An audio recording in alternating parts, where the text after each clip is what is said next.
আর পছন্দটা কাকে করবে? পছন্দটা ভগবান এবং শ্রীগুরু ভক্তকেই করো। পছন্দ কেন বলছি জানেন? পছন্দ আমরা যা করি সেগুলো চিরস্থায়ী হয় না। পছন্দের বস্তু, বাড়ি, গাড়ি, রূপ, যৌবন, এগুলো ধরে রাখতে পারি না। এজন্য পছন্দ ভগবানকে করুন। পছন্দ যদি ভগবান হয়, তখন অন্য জিনিস আপনার আর রতিতে আসবে না, আপনার জীবনে রতিতে আসবে না। এজন্য পছন্দ ভোগ নয়, যোগকে করুন, ভজনকে পছন্দ করুন, ভগবানের ভজন। এটা স্থায়ী, এটাই সম্পদ। এটা ছাড়া জীবনের কল্যাণের অন্য কোনো সম্পদ নাই। আমি দেখেছি, আপনারাও দেখেছেন, এই শহর কেন্দ্রিক জীবনযাপনে দেখেছেন, বাইরে থেকে সুখের মনে হয়, ভেতরে ঢুকলে জানবেন কতটা যন্ত্রণায় ছটফট করছে সবাই। যা কিছু পছন্দের না, এগুলো শান্তি। যেমন ভজনকে, সাধুসঙ্গ, হরিকথা, হরিনামকে পছন্দ করতে শুরু করুন। পছন্দ যদি হয়ে যায়, ওই জিনিস চাই আমার। এই জন্য ভজনকে, ভক্তিকে পছন্দ করুন। এছাড়া সুন্দর বলতে এই জগতে অন্য কিছু নাই। আমাদের মহাপ্রভুর একটা কথা বলি, আহা, এ তো কথা নয়, কথামৃত। সন্ন্যাসের আগের দিন বা কিছুদিন আগে উনি বিষ্ণুপ্রিয়ার হাতটা হাতে চেপে ধরে এ কথা বলেছিলেন। কথাগুলো যদি লিখতে পারতেন ভালো হতো। আর যদি খাতা কলম না থাকে, মনে দুই একটা লিখে নিন। বিষ্ণুপ্রিয়াকে চৈতন্য মহাপ্রভু বলেছেন, বধূ প্রিয়া, এ সংসার কেমন জানো? উনি বলছে কেমন? তো বলছে শোনো, যে গাছে পাতা থাকে না, পল্লব থাকে না, ফল ফুল থাকে না, শুকনো ডালে কোনো পাখিও বাসা বাঁধতে চায় না। এই সংসারে যতদিন রূপ যৌবন করে দেওয়ার ক্ষমতা আছে, ততদিন ওরা বাসা বাঁধে। আর কি জানো? যে জঙ্গলে আগুন লাগে, তৃণ ঘাসগুলো পুড়ে যায়, ওই জঙ্গলের হরিণগুলো অন্য জঙ্গলে চলে যায়।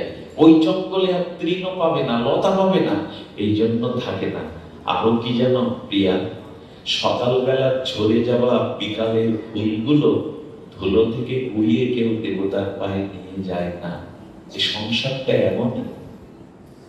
এই জন্য সম্বন্ধ আর পছন্দটা ভগবানই করো। পছন্দ, পছন্দ আমাদের এই সংসারের বিত্ত বৈভব থাকে।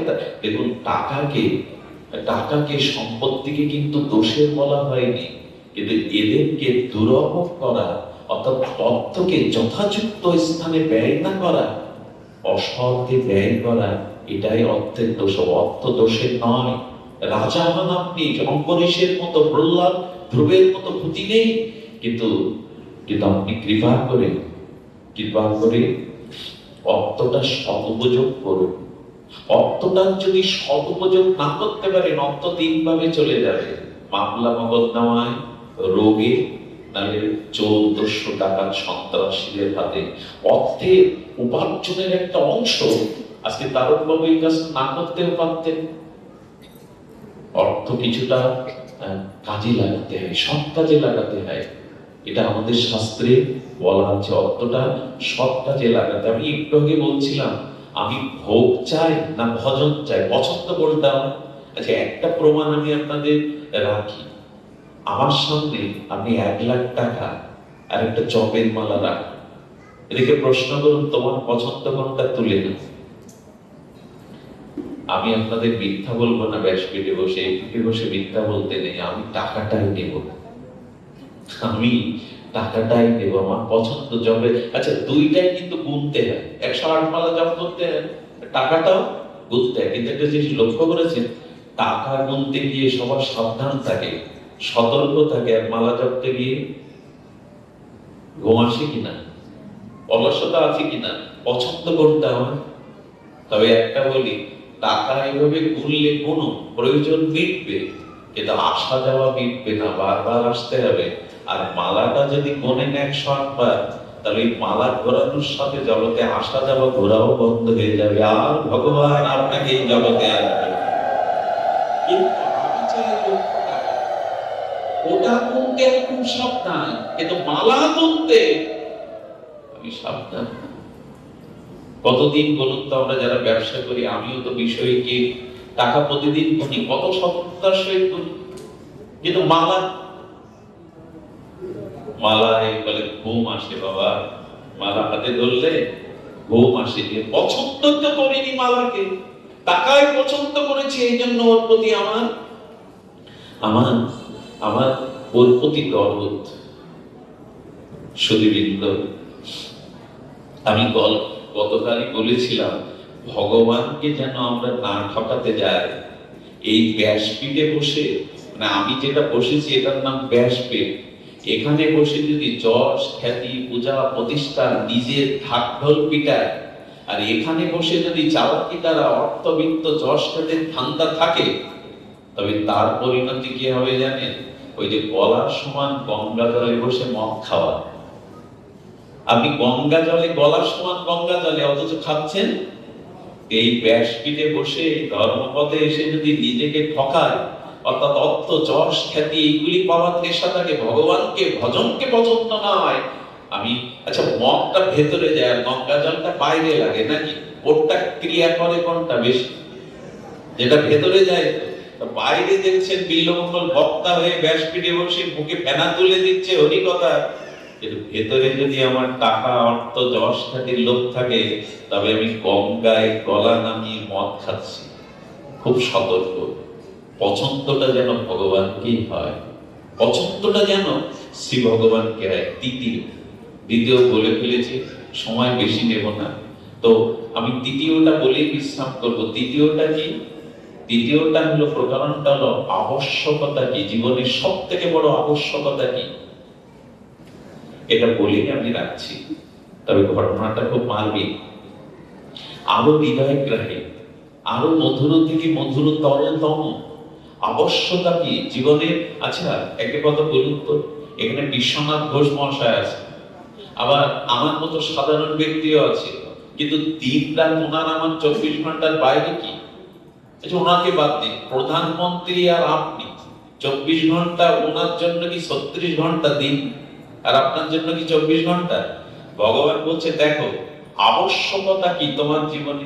আমি আশা করছি এই কথাটি হৃদয়ে নিই, এটা বিশ্রাম কথা। তিনটি নিখিল শাস্ত্রের সার প্রশ্ন, এই তিনটি, এই উত্তর যদি আপনার জীবনে যথাযথ এসে যায়, আপনি পথ পেয়ে যাবেন, আলো পেয়ে যাবেন, আর পেছনে ফিরতে হবে না। আবশ্যকতা কি? ভগবান বলছে দেখো 24 ঘন্টা প্রধানমন্ত্রী ও ভিখারি সকলের জন্য, আর একটা জিনিস আমি সমান করে সম্পদ রূপে দিয়েছি, যেটা সব থেকে বড় সম্পদ, সেটা হলো তোমার নিঃশ্বাস। এখানে নিঃশ্বাস প্রশ্বাস আমাদের আলাদা আলাদা হয় কিনা, একইভাবে সুস্থ ব্যক্তির একইভাবে প্রভাব হয় নিঃশ্বাস প্রশ্বাসে। ভগবান বললেন সময় আর নিঃশ্বাস, এই দুটি সম্পদ আমি রাজাকেও দিয়েছি, ভিখারিকেও দিয়েছি। আবশ্যকতা হলো এই দুটি জিনিসকে ভগবত প্রাপ্তির জন্য, নিজের উদ্ধার কল্যাণের জন্য কাজে লাগানো, এটা হলো আবশ্যকতা। দেখুন নিঃশ্বাস কিন্তু খুব মূল্যবান বস্তু। আপনারা করোনাকালীন সময় দেখেছেন একটু অক্সিজেন নেওয়ার জন্য কি অবস্থা।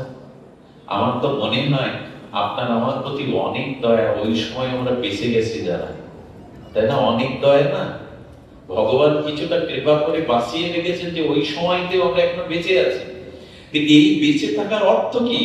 ঈশ্বর চাইছে নিঃশ্বাস আর তোমার জীবনের এই সময়, এই দুটি জিনিস আবশ্যকতা মনে করে, পরম মনে করে তুমি আমার কাজে লাগাও, আমার কাজে লাগাও, একটু তো আমার কাজে লাগাও নিঃশ্বাসটা। দেখুন আমি একবার একটা বাচ্চার মৃত্যু দেখেছিলাম, বাচ্চার মৃত্যুটা দেখেছিলাম, নিঃশ্বাসটা ছেড়ে দিল, আর নিতে পারলো না, ওইখানে কে যেন তাকে আটকে দিল। ওই সময় আমার অনুভূতি হয়েছিল একটা নিঃশ্বাসের কত মূল্য হতে পারে। আচ্ছা ওই সময় সারা পৃথিবীর সম্পত্তি আর একটা নিঃশ্বাস কিনে ওকে দিতে পারবে? এই জন্য বলে, মৃত্যুকেও মৃত ব্যক্তির উদ্দেশ্যে বলে অমুক শেষ নিঃশ্বাস আর নেওয়া হয়। এটা বন্ধ হবে কখন? এখনই তো হতে পারে নাকি? এখনই তো হতে পারে। আমি অনুরোধ করব নিঃশ্বাস আর সময়টাকে অত্যাবশ্যক কাজে লাগা। এই যে চিন্তা, এটা করিটা কি লাভ হবে? অন্তত শাস্ত্রে বলেছে, অনেকেই বলে কতটা নাম করব। ভগবান বললেন নিঃশ্বাস প্রশ্বাসে যদি কৃষ্ণ কৃষ্ণ রাধে রাধে নিঃশ্বাস প্রশ্বাসে বলতে পারো, এটাই সম্পদ, এটাই তোমার জীবনে একটা বার্মিক সম্পদ হয়ে যাবে। আর হরিনাম কেমন সম্পদ জানেন? দয়া করে শুনুন, আবশ্যকতা কি, অত্যাবশ্যক আমাদের জীবনে কি।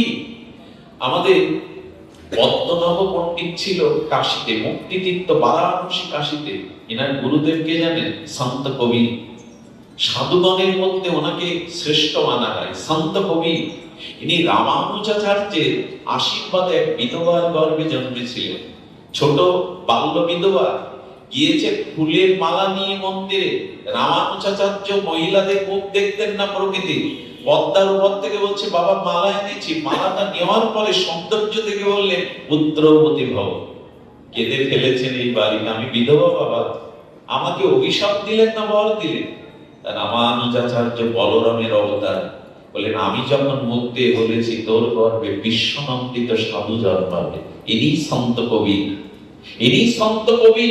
এই কবির বলে কবিরের শিষ্য ছিলেন এই পদ্মনাভ। জগৎ জোড়া তার পাণ্ডিত্য খ্যাতি দিগ্বিজয় পণ্ডিত, যিনি ইনার চরণে সব ছুটে দিয়েছিলেন। রাম রাম রাম এই জপ করে কাটাতেন। একদিন এই পদ্মনাভ পণ্ডিত গুরুদেব সন্ত কবিরকে সে বলছেন, বাবা নামের মহিমায় আজকে বড় উপকার করে এসেছি। কি করে এসেছিস? বলে একটা রোগ, দুরারোগ্য ব্যাধিতে ভুগছিল গঙ্গার তীরে, একেবারে মৃত্যু সময় আমি রাম নাম 3 বার বলে জলটা ওর গায়ে দিয়েছি, আর জলটা একটু খেতে দিয়েছি, তাতে রোগ ভালো হয়ে ওর চিন্ময় শরীর দেখা দিয়েছে, পূর্ণ সুস্থ। বলে মূর্খ কোথাকার, এই দেখুন কি ভাষা এদের, মূর্খ কোথাকার, বেরিয়ে যা তুই। আরে তুই পাণ্ডিত্য ভুলিয়েছিস, রাম নামকে বিক্রি করলি তুই। তার মানে উনি বলতে চাইছেন রাজা হোক, একটা সুস কিনতে কেউ 2 লাখ টাকা দেয়? বলুন কেউ দেয় কি? একটা সুস কিনতে 2 লাখ টাকা ব্যয় করে? বললেন ওরে তুই কাঁচ নিয়ে হীরা ফেলে দিয়েছিস, হীরা দিয়ে দিয়েছিস। বলে তার মানে? বলে রোগ ভালো করার জন্য ঔষধ ডাক্তার যথেষ্ট, তাদের 3 বার ভগবানের নাম প্রয়োগ করেছিস, অপব্যবহার করেছিস ভগবানের নামে। এই দেখুন নামের কি শক্তি, কেন নাম নিতে বলা হয়? বলে প্রভু 3 বার নামে চলে, রোগী ভালো হয়ে গেল। বলে অপব্যবহার করেছিস না। 1 লাখ টাকা দিয়ে সুস কেনে না মানুষ, আর পাথর পরশ পাথর কেউ সাধারণ পাথর সাথে বিক্রি করে না। বলে এক কাজ করে, এই দেখ নামের মহিমা, দুর্ব্যবহার করবি না। নামের এমন শক্তি কি করেছে জানেন? 1 কোটি জলে রাম বলেনি, রা বলে বলছেন যা দশমেশ্বর ঘাটে একটা মরা পড়ে আছে আমি দেখতে পাচ্ছি, ওর গায়ে জল ছিটিয়ে দে। বিশ্বাস করুন, এটা বেশি দিন আর 500-700 বছর আগের ঘটনা। বারাণসী কাশীতে দশমেশ্বর ঘাটে মৃত্যুর উপরে রা বলা জলটা সন্ত কবিরের ইচ্ছায় ছড়িয়ে দেওয়ার সাথে সাথে মৃত জীবন ফিরে পেয়েছিল, বেঁচে দিয়েছিল। চরণে এসে বললেন নামের এত মহিমা, নামের এত মহিমা, সেই নাম নিতে কষ্ট হওয়ার কথা না। আপনি নিঃশ্বাস প্রশ্বাসে দোকানে বসে আছেন, অফিসে বসে আছেন, কোনো কাজ নেই, দয়া করে নিঃশ্বাসের সাথে সাথে একটু একটু ভগবানকে ডাকুন, একটু রাম বলুন, একটু কৃষ্ণ বলুন, যার যা প্রিয়, এতেই কাজ দিয়ে দেবে। এটা অত্যাবশ্যক। নিঃশ্বাস কিন্তু চলে যাচ্ছে, সময় কিন্তু বয়ে যাচ্ছে। দেখুন আমি এইটুকু বলতে পারি, এই তুলসী পাতাটা এখান থেকে চয়ন করো, ওইখানে লাগিয়ে দিন। আগের মতো লাগাতে পারবেন? কথা বলুন, পারবেন কি? আটা দিয়ে লাগালে, সুতো দিয়ে জোড়া দিলে আগের মতো সরাস থাকবে? একটা গাছের পাতা ছিঁড়ে পুনরায় লাগানোর ক্ষমতা নাই। এই জন্ম হারিয়ে গেলে আবার এই জন্ম পাবো, এই ক্ষমতা আছে তো আমার? এই ক্ষমতা নাই। এই জন্মটা পেয়েছেন, একে নষ্ট করার অধিকার আমাদের নাই। এটা দেবতারাও এই জন্ম চায়, এটা যেন আমরা নষ্ট না করি। আরো শুনুন, যে নদীর ঘাটে আজ স্নান করলে কাল ওই জলে আপনি স্নান করেন, ওই একই ঘাট একই নদী, কিন্তু ওই জলটা বয়ে অনেক দূরে চলে গেছে, নতুন একটা জল এসেছে। একই জলে প্রতিদিন একই নদীতে আমরা স্নান করি না। সময় কিন্তু চলে যাচ্ছে, সময় কিন্তু বিদায় নিচ্ছে। আপনারা কৃপা করে সময়টাকে কাজে লাগান। 2 মিনিট একটা বাস্তব ঘটনা। 16 বছর আগে আমার বুধাটায়, এখনো বৃহস্পতিবারে এক এক বাড়িতে আমরা হরিনাম কীর্তন করি, যেদিন না হয় মন্দিরে করি। 16 বছর আগে 10 বছরের একটা বালক আমার পাশে এসে বসেছে, আর কি গাইছি জানেন? এমন দিন আমরা যখন হরিনাম গাইতে গাইতে কিছু পদ বলি, দেখবেন এমন দিন আর হয় কি না হয়, হরি বল বলো ভাই। আগামী একাদশীতে আমাদের সব মুখগুলো এখানে থাকবো তো? আমি বা এই জগতে থাকবো কিনা তাও তো বলার নেই। আগামী একাদশীতে ও গাইছে এমন দিন আর হয় কিনা হয়, হরি বল বলো ভাই। আমি ওরা আবেগ থেকে বললাম, তুমি তো কখনো আসো না। বলো, দাদা আমার খুব ভালো লেগেছে পাঠ কীর্তন, আশীর্বাদ করুন আগামী সপ্তাহ থেকে যেন আমি হরিবাসরে আসতে পারি। রাত 12টা বিদায় নিল প্রণাম করে। বেলা 8টার সময় আমার গর্ভধারিণী মা বলছে, বিল্লমঙ্গল, ওই ছেলেটার নাম শশাঙ্ক, জলে ডুবে মারা গেছে একটু আগে। আমি গিয়ে দেখলাম তুলসী তলায় ওর নিথর সদ্য দেহটা পড়ে আছে। ওর মুখের কাছে গিয়ে মনে পড়লো, কাল তুই গাইলি না, এমন দিন আর হয় কিনা, আর বলবি না, আর গাইবি না। এ আমার আবেগ নয়। আমি সেদিন ওর মুখের দিকে তাকিয়ে বুঝেছিলাম জীবন কত ক্ষণস্থায়ী, জীবনের সময় আর পাওয়া যাবে না এটা নষ্ট করলে। ওকে কাঁধে করে শ্মশানে নেওয়া হলো।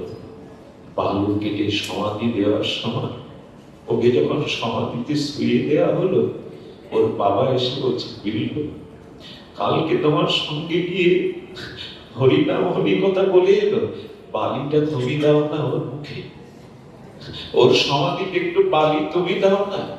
ওই দিন নাম করতে করতে চোখের জল ওই বালু দিতে গিয়ে ওর মুখ দেখে বলেছিলাম, আমাকে বলে যা, আমাকে এই শিক্ষা দিয়ে যা, আমি যেন সময় নষ্ট না করি, আমি যেন অবহেলায় এই দুর্লভ মনুষ্য জীবনটা নষ্ট না করি, কারণ সময় পাবো না। পিতার কাঁধে কত পুত্রের লাশ ওঠে, এটা তো দেখি আমরা। দয়া করে নিঃশ্বাস এবং সময়, এই দুটি জিনিস অত্যাবশ্যক মনে করে, মহামূল্যবান, এ কিনতে পারবেন না, জগতের কোনো সামর্থ্য দিয়ে এটা কিনা যায় না। এই দুটি জিনিস নিজের উদ্ধারের কাজে লাগান। জয় হোক আজকের একাদশী অনুষ্ঠান।